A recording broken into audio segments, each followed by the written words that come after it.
Bom, então, pessoal, o que ficou para eu conversar um pouquinho para vocês a respeito dos recursos respiratórios no domicílio, por onde começar e como otimizar o desfecho clínico para utilizar esses recursos. Então, por que que a gente decidiu desenvolver essa palestra? Justamente uma conversa com o Ricardo, a gente estava justamente vendo a dificuldade dos profissionais, ou quando eu vou ministrar cursos relacionados a técnicas e recursos de fisioterapia respiratória, as pessoas, às vezes, elas ficam preocupadas, tá, mas eu quero atuar na área da fisioterapia respiratória. Por onde eu começo? Qual recurso eu devo ter? Eu tenho que ter aquela mala cheia de recursos, onde você mostra ali todos os recursos na aula online ou na aula na presencial. Eu preciso ter investimento de todos esses recursos nesse primeiro momento?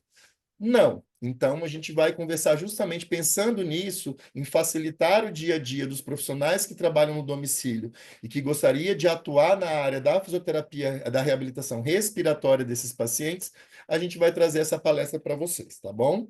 Então, só para me apresentar para vocês, eu sou fisioterapeuta, me chamo Alberto, sou especializado em fisioterapia cardiorrespiratória aqui em São Paulo, em 2008, 2007 para 2008. Desde então, atuei e atuo dentro dessa área da reabilitação cardiorrespiratória, na área da fisioterapia intensiva, e é uma área que realmente eu sou extremamente apaixonado em ensinar, principalmente a parte das técnicas e dos recursos. Já atuei em alguns hospitais aqui em São Paulo. Atualmente eu sou diretor executivo e acadêmico do Instituto Beta. Desenvolvi também uma empresa de consultoria e treinamento chamada Ponzi Teixeira Consultoria e Treinamento, tá bom? Então, tudo que é relacionado a essa área da fisiorrespiratória, cardiorrespiratória do Instituto, acaba que eu estou um pouco envolvido, junto com toda a equipe, tá bom?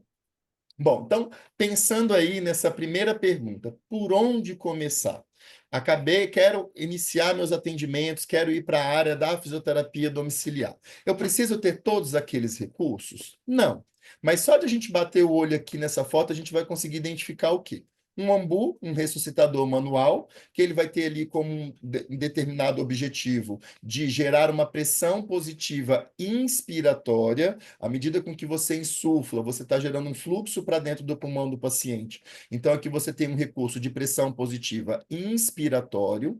Aqui você tem um recurso de pressão positiva expiratório, que é o sistema de EPAP. Então, pode ser até feito com máscara ou com um bucal. Então, esse sistema de EPAP, ele gera uma pressão expiratória positiva. Então, aqui você tem um recurso de pressão ins, aqui um recurso de pressão ex, e que ele tem uma carga linear. Então, ele consegue manter essa via aérea pressurizada, desde que o paciente ele não solte ali a máscara, não despressurize pelo bucal ou despressurize pela máscara. Então, o sistema de EPAP, que vai conseguir manter esses alvéolos abertos, vão manter, a otimizar aí essa troca gasosa.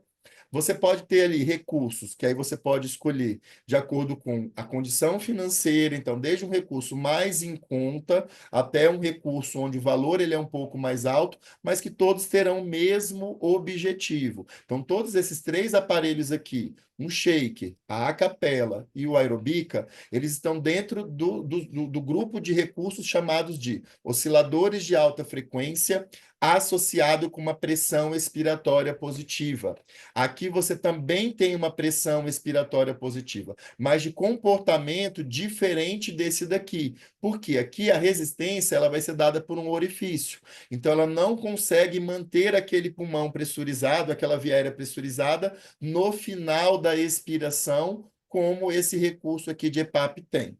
Ok? E já também a gente pode ter ali os recursos de cargas lineares de resistências inspiratórias e resistências expiratórias, como os Power Briefs INS e ES, que vai servir para gerar o fortalecimento, o treinamento dessa musculatura, tanto inspiratória quanto expiratória. Existem outros recursos que te dão essa resistência durante a INS e a ES? Sim, até mesmo de cargas lineares ou de cargas alineares, que ele vai, de certa forma, gerar uma resistência e, consequentemente, uma carga para aquela musculatura. A diferença de alinear e linear acaba que a gente consegue ter mais tempo para ver isso no curso, mas que vai depender ali, às vezes, do fluxo do paciente, então, mas que você consegue ter um custo, às vezes, menor, dependendo do recurso. Então, aqui a gente não vai conseguir ver todos, mas os principais em questões de que quero começar. Então, aqui você tem um AMBU, um sistema de EPAP, um oscilador de alta frequência associado com PEP e um recurso para treinar a musculatura. Então, aqui gera uma pressão positiva, abre, consegue ali expandir o pulmão, consegue manter esses alvéolos abertos, auxilia na mobilização da secreção e também gera uma resistência durante a expiração, alcançando outros objetivos. Aqui, esse recurso ele também serve para auxilia na mobilização da secreção, mas com um comportamento fisiológico diferente dos osciladores de alta frequência. E aqui os recursos para fazer o treinamento da musculatura inspiratória e expiratória. Não dá para a gente falar de terapia respiratória se a gente não contextualizar um pouquinho a questão aí da fisiologia. Então, por exemplo, a gente tem ali o nosso trato respiratório. Opa, acho que algo deu errado aqui na. Acho que voltou a compartilhar. Tá dando para ver sim. Beleza, acho que o Canva às vezes está com esse problema de falar que deu um probleminha, mas eu já volto. Então, aqui o que que a gente tem? A gente tem o nosso trato respiratório, então é inferior, que ele vai ali desde a traqueia até a região dos alvéolos. Então, esse trato respiratório inferior, ele pode ser dividido em zona de condução, que é para fazer a condução do ar até essa região para fazer a troca, que vai gerar a troca gasosa. Então, ela vai desde a traqueia até a região dos bronquíolos terminais.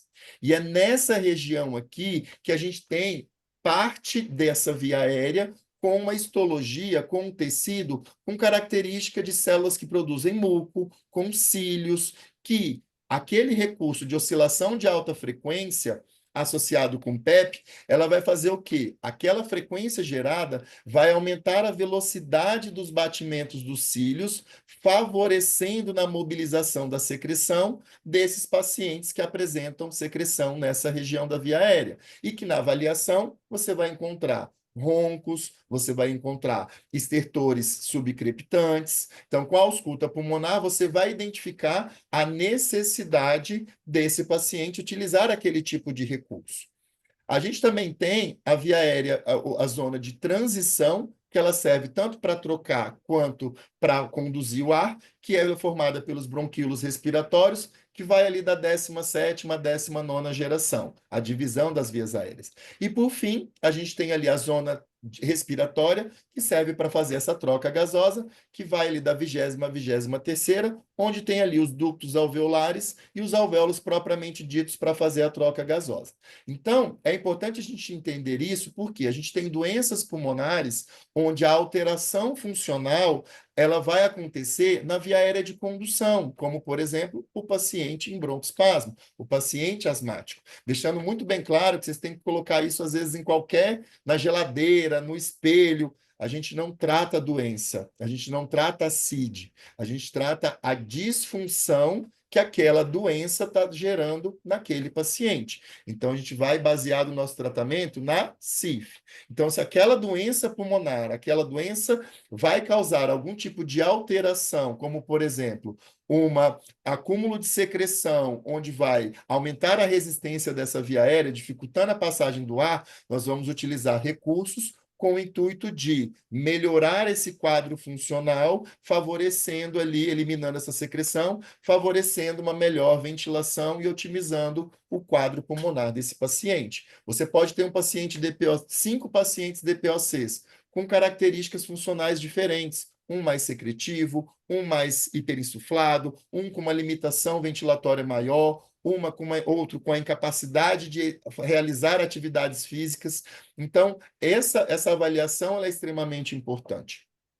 Então, aqui, a gente tem que pensar que quando você tem uma alteração nessa via aérea de condução, a gente está falando de resistência de via aérea. É a mesma coisa se eu pegasse aqui, ó. Isso daqui é a parte, é o quanto que, se a gente tivesse aqui uma alvéola aqui no final e um canudo, isso daqui é o quanto que essa via aérea, esse sistema está impondo de resistência para o ar chegar até aqui. E aqui é a capacidade elástica, as forças elásticas que o meu sistema respiratório vai ter, o alvéolo propriamente dito. Você pode ter pacientes com comportamentos, com características alveolares diferentes, um sendo mais restritivo, outro tendo uma complacência diferente. Então, dependendo da doença que esse paciente vai apresentar, você pode ter aí aquele alvéolo duro, difícil de expandir, como, por exemplo, ou um paciente com uma fibrose, um paciente num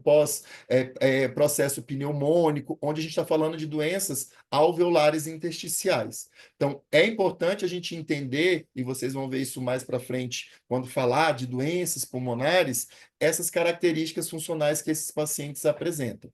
Então, tem determinados recursos que o intuito é ele atuar nessa região do trato respiratório. Tem recursos que vai trabalhar com o intuito de gerar a expansão, é fazer com que você aumente esse volume de ar dentro do pulmão, conseguindo manter esse alvéolo aberto, otimizando ali a troca gasosa, ok? Então, quando a gente fala de terapia de expansão, mas ali tem a questão ali do respiron. O que que acontece? Para a gente conseguir vencer essa resistência, as forças resistivas e principalmente as forças elásticas do alvéolo, ali do tecido pulmonar, a gente tem que lembrar que quando fala de terapia de expansão, toda vez que você consegue expandir o pulmão, é quando você incrementar esse volume pulmonar, é quando você aumenta a pressão transpulmonar, que nada mais é do que a diferença entre a pressão de dentro, que é a pressão alveolar, menos a pressão pleural. Lembrando que a nossa pressão pleural ela tem um valor negativo e que ela fica mais negativo ainda quando a gente contrai os nossos músculos inspiratórios. Quem coloca ar para dentro do pulmão é a força dos nossos músculos, que quanto mais força você gera para a contração muscular, maior vai ser o movimento da caixa torácica, maior vai ser essa variação da pressão pleural, consequentemente conseguindo aumentar essa pressão transpulmonar. Ok? Então, quando a gente fala essa variação da pressão pleural, o quanto que eu preciso variar de pressão pleural gerada pela força dos meus músculos respiratórios vai depender de como que está o comportamento das minhas forças resistivas, que é a via aérea de condução, e as forças elásticas, que seriam os alvéolos propriamente dito. Então, por que que o respiron até então ele não consegue abrir aquele pulmão que está com uma atelectasia? Porque as propriedades elásticas daquele paciente, naquela condição de atelectasia, as nossas capacidades musculares não é capaz de conseguir abrir aquele alvéolo. Então, você pode ter um paciente com aquela característica de um pulmão com uma fibra elástica, com um tecido elástico, com uma melhor complacência, e aquele pulmão mais difícil. É a mesma coisa aqui. É mais difícil abrir encher esse balão do que esse daqui. Por quê? As forças elásticas aqui, a elastância aqui, ela está aumentada, ela é maior, sendo mais difícil.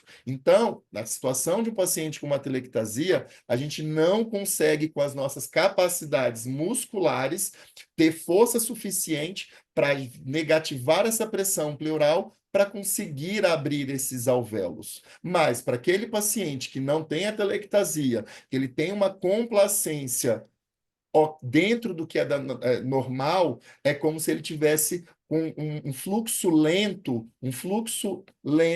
e profundo, com volume pulmonar maior, você vai conseguir fazer com que esse ar chegue nos alvéolos e consiga gerar esse volume pulmonar. Mas você não está reexpandindo, você só está gerando um aumento de volume pulmonar, porque você tem uma capacidade elástica do pulmão em conseguir gerar esse volume com a força muscular do seu sistema respiratório, ok? Então, incentivadores respiratórios não conseguem expandir, não conseguem gerar aquele volume suficiente aqui, porque a propriedade elástica aqui, a elastância está aumentada, dificultando esse ar chegar aqui. Ok? Então, nesse caso, a gente precisa de recursos de pressão positiva inspiratório. Então, entraria aí o ressuscitador manual, o famoso AMBU, como vocês estão vendo aqui, ó. Então, o AMBU, ele consegue gerar esse incremento de volume pulmonar, gerando essa pressão positiva inspiratória, conseguindo abrir aqueles alvéolos naqueles pacientes que você identifica que ele tem essa redução de volume pulmonar e que a alteração funcional daquela doença vai fazer com que ele apresenta essa necessidade dessa pressão positiva para vencer essas propriedades elásticas, essa elastância e garantir essa entrada de ar para dentro desse pulmão, ok?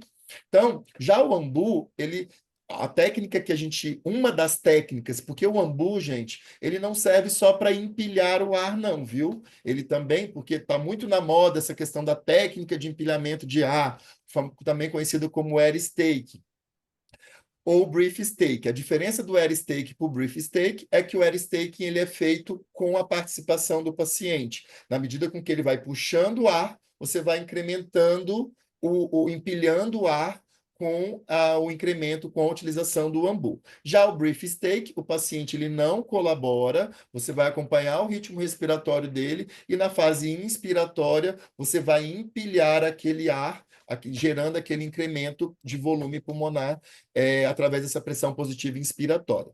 Então, saiu um parecer em 2023 da Associação Brasileira de Fisioterapia Respiratória, Fisioterapia Cardiovascular e Terapia Intensiva, então, a Sobrafi, justamente falando um pouco a respeito dessa técnica, quando que realmente ela tem que ser utilizada. Então, o que foi mostrado na literatura é que você vai utilizar esse tipo de técnica quando já está diagnosticado, apresenta um diagnóstico funcional, então, na espirometria, um paciente com distúrbio restritivo. Então, ou aquele paciente que tem uma diminuição de força muscular por conta de uma doença neuromuscular, então ele não tem força muscular suficiente, mas ele tem uma força, uma propriedade elástica do pulmão normal, então o problema dele é neuromuscular e não da parte de forças elásticas e resistivas pulmonares, onde você consegue incrementar esse volume pulmonar e logo na expiração ele consegue gerar um pico de fluxo de tosse maior. Por quê? Quanto maior esse volume pulmonar, durante a expiração você tem um recolhimento elástico, tanto da caixa torácica quanto do pulmão, favorecendo um aumento de fluxo expiratório e conseguindo mobilizar essa secreção. Ok? Então, utilizar a técnica de empilhamento de ar é para aqueles pacientes com distúrbios restritivos ou paciente com alteração de força muscular, ok? Ficando clara a necessidade de saber utilizar a técnica, treinar a técnica e utilizar o manômetro de pressão durante a utilização da técnica. Por quê? Você vai ter mais segurança no quanto de pressão está sendo gerado dentro do pulmão daquele paciente, ok? Então, aqui só para mostrar para vocês, aqui esse vídeo ele foi cedido pela doutora Evelyn, então é uma fisioterapeuta que desenvolve um trabalho super interessante com a Etienne lá na Reabilité, que era um paciente que apresentava um distúrbio ventilatório restritivo. Então, olha aqui, no primeiro dia ele tinha uma CVF abaixo de 3 litros, após 15 dias utilizando empilhamento de ar, então o air stake associado com uma pressão expiratória positiva através do sistema de EPAP, então a combinação de pressão positiva ins com pressão positiva ex, ela conseguiu aumentar a capacidade vital forçada desse paciente, chegando ali após 15 dias a quase 4 litros, passando de 4 litros após 30 dias. Então, aqui, a gente observa o que era o comportamento dele no primeiro dia, o que está em cinza é o que deveria ser predito para esse paciente com essa idade, com esse sexo, com essa altura. Então, o cinza é o que é o predito, e olha, após 30 dias, como chegou muito próximo do que é predito para esse paciente, utilizando esse tipo de técnica. Então, para isso, é importante ter uma boa avaliação e para a gente poder trabalhar com esse tipo de recurso. Então, falamos da pressão positiva inspiratória. A gente também tem o recurso de pressão positiva expiratória, que serve aí tanto os recursos lineares, que é o sistema de EPAP, quanto recursos alineares, que ele pode ser associado com oscilador de alta frequência, como o shake, a capela e o aeróbio. ok? Então, nada mais é do que a pressão expiratória positiva é quando você tem uma pressão durante a expiração ou ela sendo mantida no final da expiração, valores de pressão dentro da via aérea acima da atmosférica, ok? Então, lembrando que no final da quando você não tem nenhum recurso desse, a pressão que está dentro do pulmão, ela é igual à pressão que está de fora, nem mais e nem menos. Então, quando você tem um sistema onde você dá uma resistência durante a você consegue manter aquela via aérea com aquela pressão acima da atmosférica por mais tempo.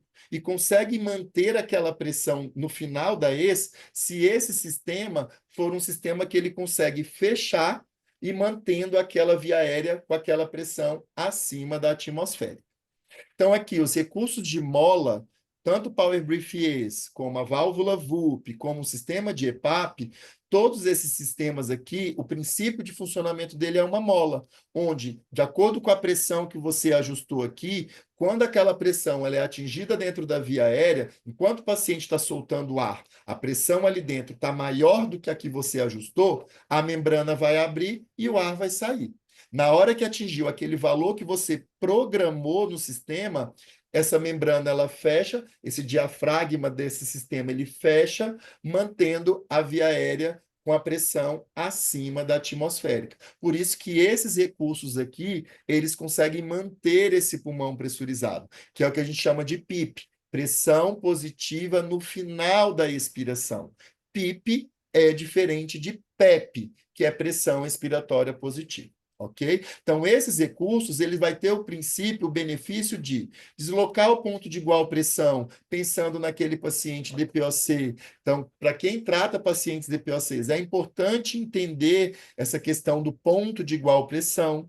A gente consegue recrutar alvéolos, manter aqueles alvéolos que até então estavam previamente colapsados ou até mesmo com redução de volume pulmonar, com esse recurso de PIP, de EPAP, a gente consegue recrutar esses alvéolos, aumentando a CRF do paciente, então a capacidade residual funcional, pensando naqueles pacientes que têm situações de presença de líquido por conta de ou processo inflamatório, ou até mesmo uma congestão pulmonar de origem cardiogênica, você consegue redistribuir aquele líquido que estava dentro do alvéolo, tirando a ação do surfactante, aumentando a tensão superficial e, consequentemente, colabando esse alvéolo, aumentando essa elastância e diminuindo, dificultando essa expansão daquele alvéolo por conta que aquela elastância, você está tirando a ação do surfactante, então aumentando a tensão superficial ali. Então você consegue deixar esse pulmão seco e aberto, como as meninas da Reabilité até comentam. Ah, então é o time pulmão seco e aberto. Por quê? Você redistribui esse líquido, deixando esse alvéolo seco e, consequentemente, aberto, permitindo ali a troca gasosa, ok? Mas para isso esse sistema ele tem que estar fechado, fazendo com que realmente você consiga manter essa PIP desse sistema, ok? Se despressurizar, você teve o efeito da PEP, mas você não tem aquela pressão expiratória no final da expiração. Já os osciladores de alta frequência associado com PEP é aquele aparelhinho que durante a expiração ele vai gerar uma oscilação, seja pelo peso da esfera, seja pela paleta que ela vai oscilar durante a expiração aqui dentro da capela ou do aeróbica, gerando essa oscilação de alta frequência, auxiliando aumentando a velocidade do batimento dos cílios e, consequentemente, melhorando a mobilização dessa secreção. Então, quando você vai utilizar? Para aqueles pacientes que cursam com secreção, para aqueles pacientes que apresentam um quadro funcional de acúmulo de secreção e, consequentemente, alterando o processo de ventilação ou aumentando a resistência, dificultando a ventilação por conta da presença dessa secreção. Ok? Você pode associar esses recursos com a terapia de pressão positiva inspiratória. Então, dá para você associar o uso do AMBU, gerando a pressão positiva inspiratória para aqueles pacientes que têm indicação, associado com esses recursos de oscilação de alta frequência. Já a máquina da tosse, então, já é um recurso um pouquinho mais caro, mais avançado, vamos se dizer assim, mas que muitos pacientes com doenças neuromusculares necessitam desse aparelho, porque ele é capaz de gerar uma pressão positiva inspiratória e uma pressão negativa na expiração. Então, ele consegue justamente atender ali a necessidade de fazer o que o músculo inspiratório não consegue, porque ele está fraco, que é gerar esse volume pulmonar, e na expiração tentar fazer o que o músculo expiratório deveria fazer, que é contrair, aumentando esse fluxo expiratório de acordo com o devido pico de fluxo de tosse e conseguindo mobilizar essa secreção. Então, o próprio aperfeiçoamento tem uma aula específica só a respeito desse recurso aí, bastante utilizado em pacientes com doenças neuromusculares. E para treinar a musculatura inspiratória, o recurso de carga linear, tanto ins quanto expiratório. Então, a gente tem aí o Power Brief inspiratório e o Power Brief expiratório, para justamente fazer o treinamento dessa musculatura, tanto ins quanto ex. Claro que toda prescrição de exercício, de treinamento, ele vai ser baseado de acordo com a duração, a intensidade, a modalidade. Então, tudo isso ele é feito para alcançar ali o objetivo de ganho de força ou de resistência desses músculos inspiratórios. Mas como a gente vai conseguir, então, pensar no desfecho clínico? Como que todos esses recursos eles vão melhorar aí esse desfecho clínico desse paciente? Já tem estudos que comprovam que os recursos de oscilação de alta frequência, pacientes que fazem uso de aeróbica, de shake, do aerobica, do shaker, da capela, são pacientes que internam menos, são pacientes que utilizam menos medicamentos mucolíticos. E isso é redução de custo, é redução também de aumento de qualidade de vida, porque ninguém quer ser internado, ninguém quer deixar de estar ali do ambiente domiciliar, fazendo a sua reabilitação e melhorando para descompensar e ir para dentro do hospital. Também pensando no quê? Numa boa avaliação. Por quê? Com a ausculta pulmonar, oximetria de pulso, uma boa avaliação com recursos como o Peak Flow, que serve, que mensura o pico de fluxo expiratório. Tem aparelhos de Peak Flow que avalia até o volume expiratório forçado no primeiro segundo. Ótimo para identificar ali e classificar os pacientes obstrutivos, avaliar a força dos músculos ins e expiratórios através da manuvacometria, ou até mesmo utilizando o S-index, que é um indicador também para avaliar a potência dos músculos inspiratórios, que a gente consegue avaliar isso tanto no Power Brief KH2 quanto no Power Brief K5. Então você consegue ter uma ferramenta onde você consegue quantificar, mostrar para o seu paciente no domicílio o quanto que ele melhorou. Não simplesmente, não, você melhorou um pouquinho. Não, agora você está um pouquinho melhor. Um pouquinho melhor quanto? É aplicando essa avaliação respiratória associado com os testes funcionais, conseguindo mostrar para ele que a sua terapia está trazendo resultado para ele, seja da parte funcional ou até mesmo aquele paciente que você fala, se ele está fazendo e ele não está complicando mais, ele não está tendo mais novos eventos pneumônicos, ele não está tendo ali processos infecciosos de repetição por conta da reabilitação que ele está fazendo, ok? Então, o que eu queria falar para vocês, eu sei que é rapidinho, nesses 30 minutinhos, seria isso. Gostaria de convidá-los a todos a participar do aperfeiçoamento de fisioterapia respiratória no home care, que envolvem todos esses profissionais que eu falei para vocês no início da palestra. O aperfeiçoamento vai acontecer toda quinta-feira, das 7 horas da noite até às 11, com a aula disponível por 14 dias. Então, aqui está o grupo do WhatsApp, que vocês podem entrar. Eu já vou disponibilizar esse conteúdo ali para vocês, lá no grupo do WhatsApp, tá bom? E fico aqui à disposição. Aqui fica o meu e-mail. E era isso que eu tinha para falar para vocês de uma forma mais rápida e sucinta.